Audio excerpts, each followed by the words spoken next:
ये वीडियो सिर्फ educational purpose के लिए है। इसमें किसी भी तरह की बाइंग या सेलिंग की रिकमेंडेशन नहीं है। आज की वीडियो में हम सीखेंगे किसी भी शेयर को लेने का सही टाइम कैसे डिसाइड किया जाता है। सिर्फ प्राइस सही होना काफी नहीं है। अगर एंट्री का टाइम गलत हुआ तो ट्रेड ज्यादातर समय वोलेटिलिटी में फंस जाता है और आखिर में हम थक कर लॉस में एग्जिट कर देते हैं और उसके बाद वही स्टॉक ऊपर चला जाता है। इस कॉन्सेप्ट से दो की रूल्स क्रिस्टल क्लियर होंगे। पहला की रूल, बाइंग के लिए किस तरह के स्टॉक्स चुनना बेहतर होता है, जहां ज्यादातर समय ट्रेड आपकी डायरेक्शन में ही चलता है। दूसरा की रूल, किन जोन्स पर एंट्री अवॉइड करनी चाहिए ताकि कैपिटल फंसे नहीं और ट्रेड अननेसेसरी स्ट्रेस न दे। पिछले वीडियो में हमने रिट्रेसमेंट और एक्सपेंशन के कुछ एडवांस्ड कॉन्सेप्ट सीखे थे। अगर वह वीडियो नहीं देखा है तो बाद में जरूर देख लेना, क्योंकि आगे चलकर इन्हीं टूल्स को मिलाकर हम एक rule based trading system build करने वाले हैं। और आज हम सीखेंगे रिट्रेसमेंट और टाइम रूल को कंबाइन करके सही एंट्री कैसे आइडेंटिफाई करते हैं। शुरुआत करेंगे टाइम रूल से। इससे पहले मैं आपको आसान भाषा में समझाता हूं। मान लो आप ट्रेन से ट्रैवल करने वाले हो और ट्रेन के प्लेटफॉर्म से चलने का टाइम 7 PM है।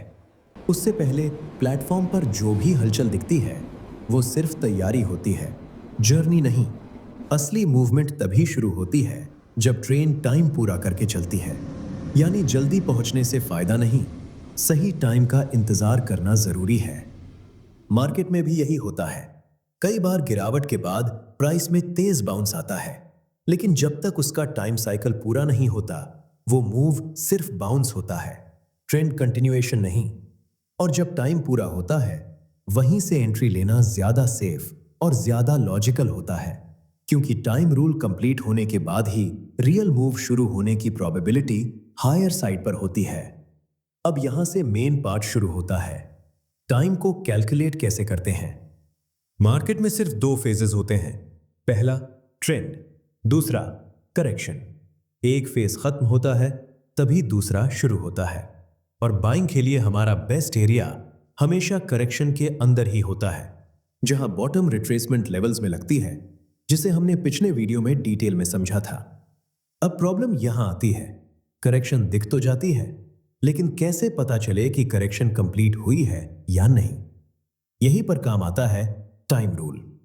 टाइम रूल कहता है ट्रेंड जितने समय में बनता है, करेक्शन को कम से कम उसका 1/3 टाइम पूरा करना जरूरी होता है। अगर 1/3 टाइम पूरा हुए बिना स्टॉक ऊपर चला जाता है तो वो मूव सिर्फ बाउंस होता है, ट्रेंड कंटिन्यूएशन नहीं।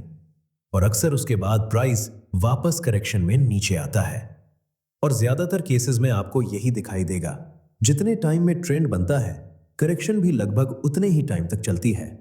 और कई बार करेक्शन का टाइम ट्रेंड से भी बड़ा हो जाता है। जहां करेक्शन में हमें ट्रेंड के बराबर या उससे ज्यादा टाइम दिखाई देता है, ऐसे स्ट्रक्चर्स को हम स्ट्रॉन्ग बाइंग कैंडिडेट सेटअप्स मानते हैं, क्योंकि वहां प्रॉफिटेबल ट्रेड बनने की प्रोबेबिलिटी हायर साइड पर रहती है। और यही आपका पहला स्टॉक फिल्टर होता है बाइंग के लिए। इसी कॉन्सेप्ट को हमने VIP मेंबरशिप की सेक्टर एनालिसिस वीडियो में प्रैक्टिकली अप्लाई किया था और वहां से कई इंडाइसेस में स्ट्रॉन्ग अपसाइड मूव्स बनी हैं। उसका अपडेटेड फॉलोअप कल आएगा, जहां हम जिन सेक्टर्स में मूव डेवलप हो चुकी है उनके करंट जोन्स देखेंगे और साथ में बेस्ट स्विंग अपॉर्चुनिटीज भी डिस्कस करेंगे। अब एक सिंपल एग्जांपल से समझो।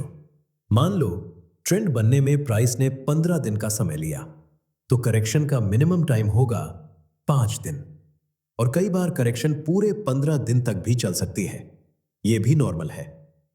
अब एक इंपॉर्टेंट सिचुएशन, अगर 15 दिन के ट्रेंड के बाद प्राइस ने सिर्फ 3 दिन की करेक्शन करी और फिर ऊपर चला गया, तो इसका मतलब यह नहीं है कि करेक्शन कंप्लीट हो गई थी। इसका मतलब है वो गिरावट ट्रेंड के अंदर की छोटी पुलबैक करेक्शन थी। मेन करेक्शन तो अभी शुरू ही नहीं हुई है, वो आगे जाकर डेवलप होगी।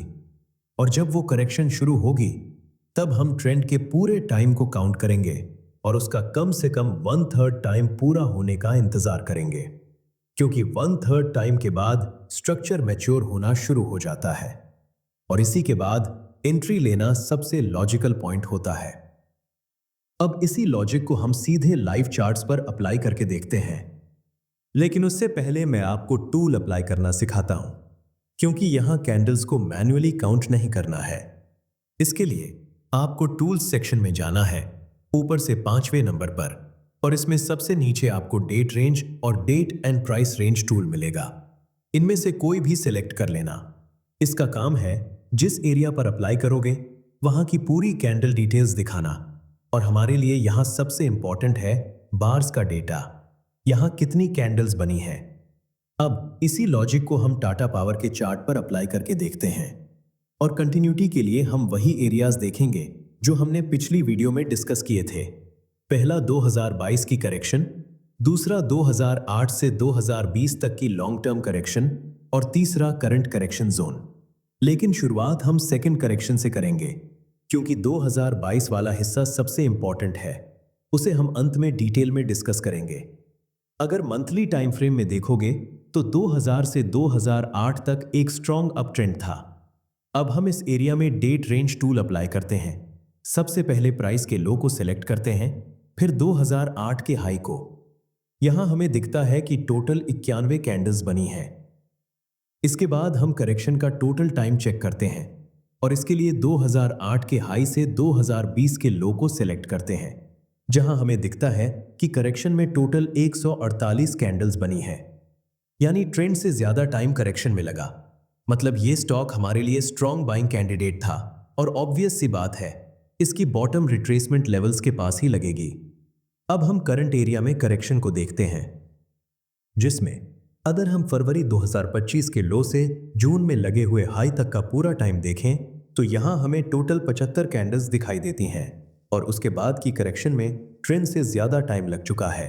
मतलब ये भी हमारा स्ट्रॉन्ग बाइंग सेटअप है, और यहां भी बॉटम हमेशा रिट्रेसमेंट लेवल्स के आसपास ही लगेगी। अभी प्राइस 50% के लेवल को होल्ड कर रहा है। अगर इसके नीचे जाता है तो एक बार वेट करना होगा, क्योंकि फिर 61% या 81% रिट्रेसमेंट की पॉसिबिलिटी बन जाएगी। इस सेटअप में हमारा SL 100% या मैक्सिमम 111% के पास होता है, क्योंकि जब किसी स्टॉक में करेक्शन ट्रेंड से ज्यादा टाइम लेती है तो ज्यादातर केसेस में प्राइस 111% के नीचे नहीं जाता। लेकिन अगर इतना टाइम करेक्शन में जाने के बाद भी प्राइस 111% के नीचे चला जाता है तो यह साफ संकेत होता है कि स्ट्रक्चर वीक है और वहां ट्रेड लेना रिस्की हो सकता है। टारगेट कैलकुलेट कैसे करना है वो हम पिछली वीडियो में ऑलरेडी डिस्कस कर चुके हैं, और अगर हमें ऐसा सेटअप मिलता है जहां प्राइस 111% से रिवर्स आ रहा हो और हम वहां 111% के SL के साथ ही ट्रेड एग्जीक्यूट करते हैं, तो उस केस में प्रीवियस हाई का जोन हमारे लिए सबसे इंपॉर्टेंट रहता है प्रॉफिट बुकिंग के लिए, क्योंकि ऐसे सेटअप्स में प्राइस अक्सर प्रीवियस हाई के आसपास ही फंसता है। अब हम सबसे इंपॉर्टेंट एरिया देखते हैं, 2022 की करेक्शन। ध्यान से सुनना, यहां रिट्रेसमेंट और टाइम रूल दोनों का रियल कॉम्बिनेशन समझ आएगा। यहां मैंने वीकली टाइम फ्रेम खोला है ताकि कैंडल्स काउंट करना आसान रहे। अगर हम 2020 के लो से 2022 के हाई तक का टाइम काउंट करते हैं तो चार्ट पर कुल 99 कैंडल्स बनी है। यानी इस पूरे मूव के लिए करेक्शन की मिनिमम रिक्वायरमेंट है कम से कम 33 कैंडल्स। अब हम 2022 के हाई से लो तक डेट रेंज टूल अप्लाई करते हैं, और करेक्शन में टोटल 51 कैंडल्स बनी हैं। यानी 1/3 से ज्यादा टाइम कंप्लीट हो चुका है। मतलब यहां टाइम रूल फॉलो हो रहा है। लेकिन सिर्फ टाइम फॉलो होना काफी नहीं है, हमें करेक्शन में रिट्रेसमेंट रूल्स को भी देखना होता है, जहां हमारी मिनिमम रिक्वायरमेंट 38% रिट्रेसमेंट की है। लेवल्स की इंपॉर्टेंस मैंने पिछली वीडियो में ऑलरेडी समझाई है, तो अगर यहां कहीं कंफ्यूजन हो तो वह वीडियो बाद में जरूर देख लेना, वहां यह कॉन्सेप्ट और क्लियर हो जाएगा। अब जब हम 2020 से रिट्रेसमेंट अप्लाई करते हैं तो यहां 38% की रिट्रेसमेंट नहीं हुई है। मतलब ये करेक्शन 2020 से शुरू हुई रैली की करेक्शन नहीं है। अब सवाल आता है, फिर ये करेक्शन किस लेग की है? जैसा मैंने पिछली वीडियो में बताया था, परफेक्ट रिट्रेसमेंट अप्लाई करने के लिए करंट हाई से पीछे हुई सबसे पास वाली करेक्शन ढूंढनी होती है, क्योंकि रिट्रेसमेंट वहीं से सबसे अच्छी तरह काम करती है। और अभी 2022 के हाई से सबसे पास वाली करेक्शन अक्टूबर 2021 के आसपास दिखाई दे रही है। लेकिन उसके बाद वाली करेक्शन में 2021 में लगा हुआ लो ब्रेक हो चुका है, इसलिए हम यहां से रिट्रेसमेंट अप्लाई नहीं कर सकते। हमें यहां 2021 से पहले वाली करेक्शन देखनी पड़ेगी। और यहां हमें उससे पहले दो करेक्शंस दिखाई दे रही हैं। अब इनमें से किसी भी लो से आप रिट्रेसमेंट अप्लाई कर लो, क्योंकि जहां भी बॉटम लगी है वहां कोई ना कोई रिट्रेसमेंट लेवल आपको मिलेगा ही। और अभी मैं अप्रैल 2021 का लो लेता हूं, क्योंकि यहां प्राइस वाइज करेक्शन क्लियर दिखाई दे रही है। अब हम साथ में अप्रैल 2021 से टाइम रूल भी अप्लाई करते हैं, जिसमें 2022 में टॉप बनने तक टोटल 51 कैंडल्स बनी थीं और इसके बाद करेक्शन में भी 51 कैंडल्स दिखाई दे रही हैं। आप चाहो तो नेक्स्ट पॉइंट से भी टाइम काउंट कर सकते हो, इससे कोई फर्क नहीं पड़ता। बस इसका सार यह है, अगर करेक्शन में ट्रेंड के बराबर या उससे ज्यादा टाइम लग रहा है तो ये हमारे लिए एक स्ट्रॉन्ग बाइंग सेटअप बन जाता है और बॉटम हमेशा रिट्रेसमेंट लेवल्स में ही लगती है। यहां सबसे इंपॉर्टेंट बात यही है, हमें रिट्रेसमेंट को सही जगह से अप्लाई करना आना चाहिए, जो कि आप लास्ट वीडियो के अंदर सीख चुके हो। अब एक सवाल आपके लिए, जो करंट एरिया में करेक्शन चल रही है वो किस मूव की करेक्शन है? जो सही आंसर देगा उसके कमेंट को लाइक मिलेगा और नेक्स्ट वीडियो में मैं उसका सही आंसर रिवील करूंगा। और इस कॉन्सेप्ट को आप किसी भी चार्ट पर अप्लाई कर सकते हैं, ये हर जगह काम करता है। तो आज आपने ये सीखा हमें परफेक्ट एंट्री किस तरह के सेटअप में मिलती है।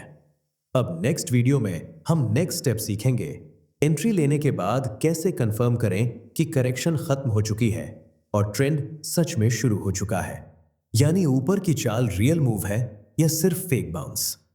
और हां, जिन लोगों ने अभी तक डिस्कॉर्ड ज्वाइन नहीं किया है उसे जरूर ज्वाइन कर लेना, लिंक आपको डिस्क्रिप्शन में मिल जाएगा। और जाने से पहले छोटा सा डिस्क्लेमर दे देता हूं, इस वीडियो में किसी भी तरह की बाइंग सेलिंग की रिकमेंडेशन नहीं है। जिन भी चार्ट्स को हमने देखा है उन्हें एजुकेशन पर्पस के लिए देखा है। अगर इसके बेसिस पर आपको कोई भी डिसीजन लेना है तो उससे पहले सोच विचार जरूर करना है, खुद भी चार्ट को एनालाइज करना है। यहां पर किसी भी तरह की रिकमेंडेशन नहीं है।